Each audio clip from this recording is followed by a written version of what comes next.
Let us draw near to God with a sincere heart and with the full assurance that faith brings, having our hearts sprinkled to cleanse us from a guilty conscience and having our bodies washed with pure water. Hebrews 10:22. Lord our God, grant us true unity with your Son Jesus Christ, so that his power can be revealed in us, and we may find new life in which we can truly serve you. Protect us from all error. Be among us with your Spirit to make us people who are genuine. Let your will be carried out more and more in this age.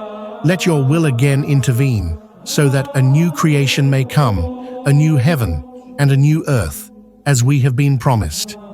May your name be great among us. May your kingdom come, and everything in heaven and on earth be done according to your will. Amen.